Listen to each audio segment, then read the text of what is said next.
Bienvenidos a los teóricos virtuales de fisiología para crecimiento y desarrollo, año 2020. En este video abordaremos los conceptos de potenciales locales y potenciales de acción. Existen diferencias en los valores de concentración dentro y fuera de la célula para diversas sustancias e iones, es decir, que las concentraciones a ambos lados de la membrana no se encuentran en equilibrio. En este punto, es importante recordar que el ion sodio es más abundante en el líquido extracelular, mientras que el ion potasio lo es en el líquido intracelular. Así, suponiendo que la membrana es permeable a ese solo ion, cuando el ion difunde, según su gradiente de concentración, se genera una diferencia de potencial. Finalmente, se llega al potencial de equilibrio, donde no se produce más difusión neta. Esto se debe a que el movimiento de cationes genera electronegatividad del otro lado de la membrana.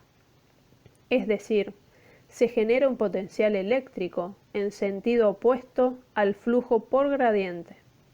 Se han igualado los flujos hacia ambos lados de la membrana. Existen potenciales eléctricos a través de la membrana de prácticamente todas las células. Es de especial importancia la polarización en células nerviosas y musculares. La membrana plasmática está formada por una bicapa lipídica que funciona como una capa aislante. Entonces, ¿cómo es posible que se generen estos cambios en el voltaje a través de la membrana? Esto se debe a la presencia de proteínas integrales de membrana, comúnmente llamadas canales iónicos y bombas ATPasas, que regulan la concentración intra y extracelular de iones y sustancias.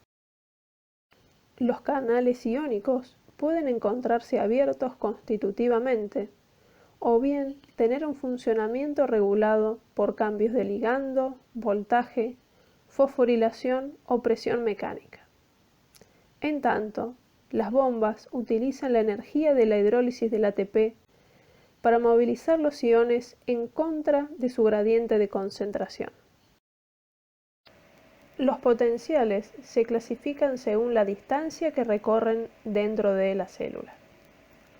Un estímulo cambia el potencial de membrana en reposo y lo transmite al resto de la célula a través de la membrana plasmática. Si se recorren cortas distancias, hablamos de potenciales locales, mientras que los potenciales de acción recorren grandes distancias sin perder intensidad. Si un potencial local es lo suficientemente intenso, va a desencadenar un potencial de acción.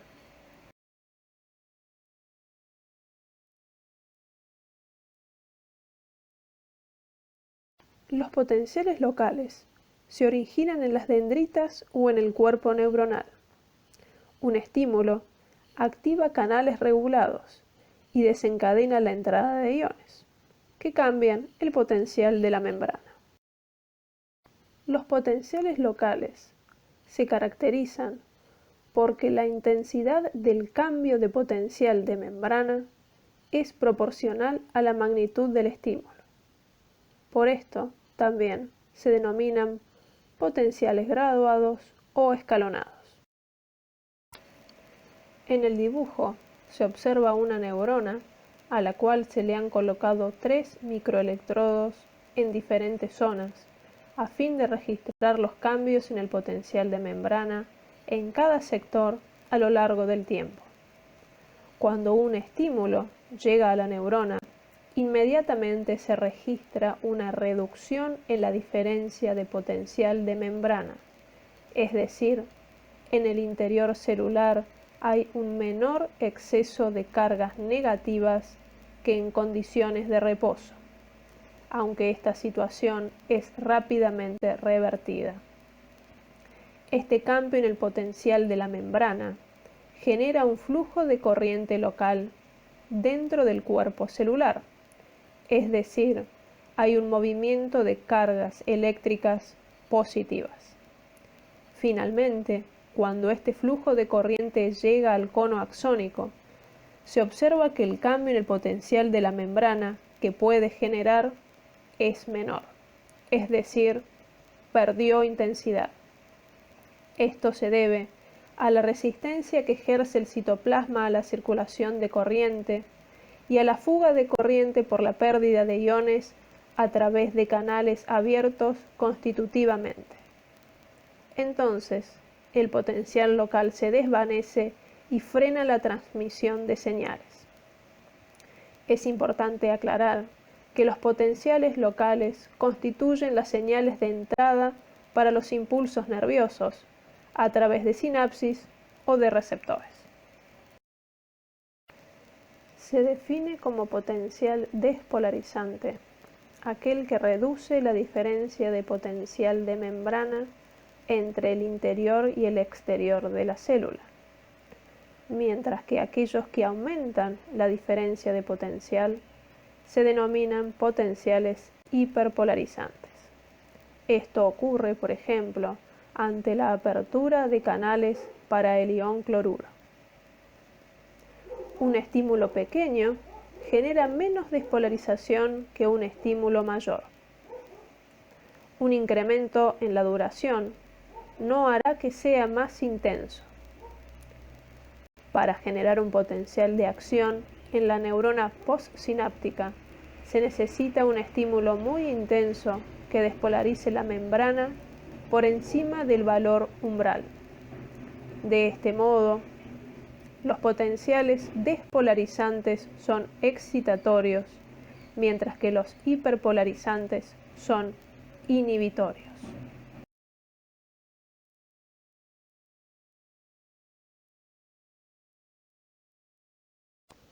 Vimos hace unos instantes que el potencial local pierde intensidad cuando llega a la zona gatillo, en el cono axónico, y se disipa. En cambio, si el estímulo que llega a la neurona es más intenso, es posible que al llegar a la zona gatillo, el flujo de corriente desencadene un cambio de potencial que sea mayor al valor umbral, y de esta manera que se dispare un potencial de acción que recorrerá todo el axón. Observen que en este caso también hay pérdida de intensidad al viajar por el cuerpo celular, pero que al ser mayor el estímulo inicial, alcanza para superar el potencial umbral. Este cuadro resume las diferencias entre potenciales locales y potenciales de acción. Se explicarán en los próximos minutos con más detalle algunos aspectos señalados en esta tabla. El principio del todo o nada caracteriza a todos los tejidos excitables. Establece que los potenciales de acción ocurren como una despolarización máxima o no ocurren. Así, todos los potenciales de acción de una célula tienen siempre la misma amplitud. La generación y transmisión del impulso nervioso involucra 3 canales iónicos y una bomba ATPasa. Los canales de sodio, dependientes del voltaje, tienen 2 compuertas a cada lado de la membrana. La compuerta externa, que es la de activación, permanece cerrada en el reposo y se abre rápidamente ante el cambio de potencial. En cambio, la compuerta interna, que es la de inactivación, se cierra más lentamente en comparación. Los canales de potasio, dependientes del voltaje, tienen una sola compuerta del lado citosólico que se encuentra cerrada durante el reposo y que se abre lentamente ante el cambio de voltaje. Los canales de fuga de potasio están abiertos constitutivamente y permiten el flujo al exterior acorde al gradiente de concentración. Finalmente, la bomba sodio-potasio ATPasa utiliza la energía de la hidrólisis del ATP para trasladar contragradiente 3 iones sodio al líquido extracelular y 2 iones potasio al citosol.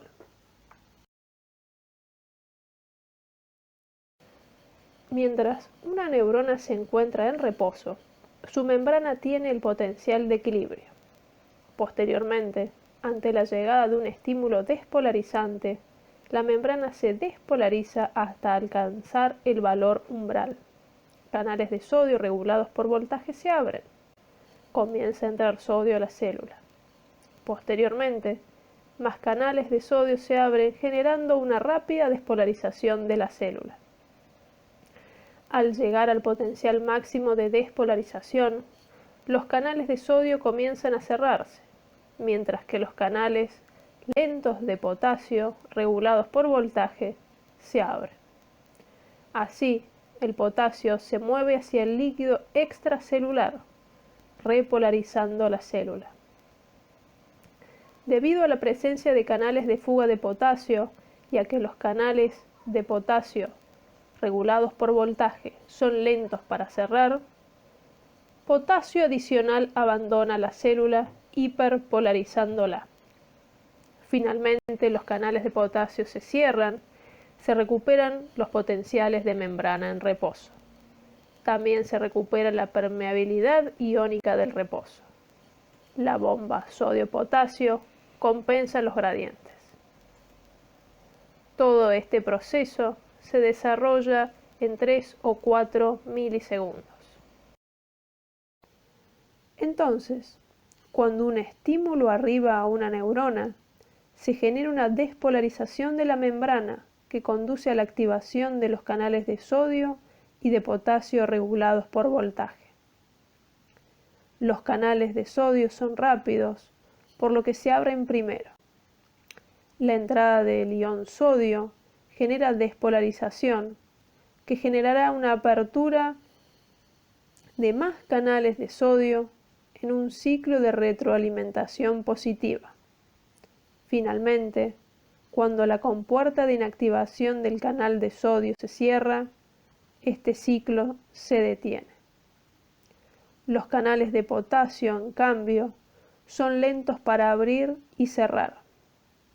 Recién se abren cuando los canales de sodio se empiezan a cerrar.